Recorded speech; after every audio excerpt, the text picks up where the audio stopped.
వాడు మనకంటే ముందే బాటిల్ దాటేస్తాడు.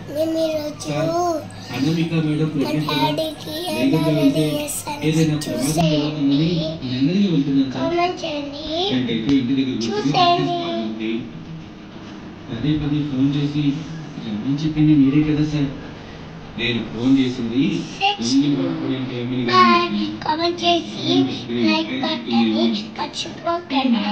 నా గొంతు బాగాలేదు, ఏమైపోతుంది, ఫీవర్ వచ్చింది. వీడియో చూసేది వెళ్ళాలని కామెంట్ చేయండి, లైక్ చేసి ఛానల్ మర్చిపోకండి. Bye bye. ఏమండి, నేను చెప్పిన విషయం గురించి అదేం చెప్తారా?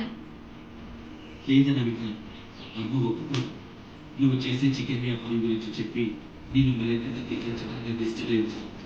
అంటే మీరు కూడా మీ ఇంటి పని మనిషిగానే ఉండమని చెప్తున్నారా? నువ్వు పని మనిషి మనిషివి, నేను స్టేషన్కి ఇంకెప్పుడు లేదు. మిమ్మల్ని బాధ పెట్టాలని నా ఉద్దేశం. ఎవరితో ఒక రోజున శారద డ్రెస్సింగ్ టేబుల్ ముందు నిలబడి రెడీ అవుతూ ఉంటుంది. తెచ్చుకోవాలో ఈ మధ్య డబ్బులు సరిగా ఇవ్వట్లేదు. ఎందుకని అడిగితే చికెన్ బిర్యానీ బిజినెస్.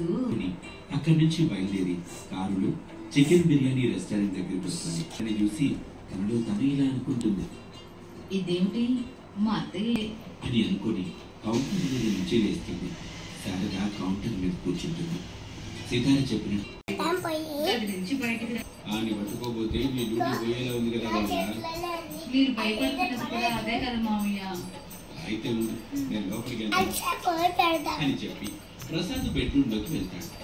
ఇక మరోపక్క సిఐ అరవింద్ కూర్చున్న పోలీస్ వాహనాన్ని కానిస్టేబుల్ వేగంగా పోనిస్తూ ఉంటాడు. క్లిప్ తీసి నాన్న. రెస్పాండ్ కావటం లేదు. అసలు మనతో పాటు దొంగని పట్టుకోవడానికి వస్తుందా రాదా? అనామిక మేడం ప్రెగ్నెంట్ కదా సార్. అది కాక మీ ఎస్ఐ అనామిక మేడం ని ఏమనొద్దు అని చెప్తున్నాను. అంతేనా?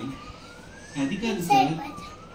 సరే గాని రోడ్డు చూసి నడుపు, లేదంటే దొంగని పట్టుకోవడానికి వెళ్ళి రోడ్డు ప్రమాదంలో గాయపడిన పోలీసులనే వార్తని పేపర్లో చూడాల్సి వస్తుంది అని చెప్పగానే కానిస్టేబుల్ మూర్తి ఏమీ మాట్లాడకుండా పోలీస్ వాహనాన్ని జాగ్రత్తగా రోడ్డు మీద వేగంగా పోనిస్తూ ఉంటాడు.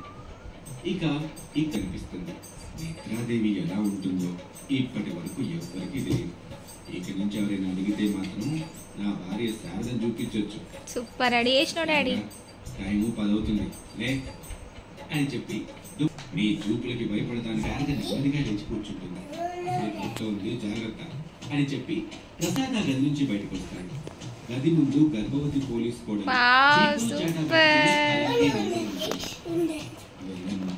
మీ లేజీ అత్తయ్య నిద్ర లేచింది అని చెప్పి అక్కడి నుంచి ప్రసాద్ వెళ్ళిపోతాడు.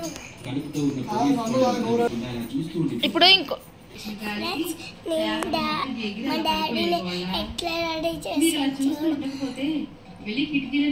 కామెంట్ చేయండి. ఆలోచన రాలేదు. బాయ్. కనీసం పేపర్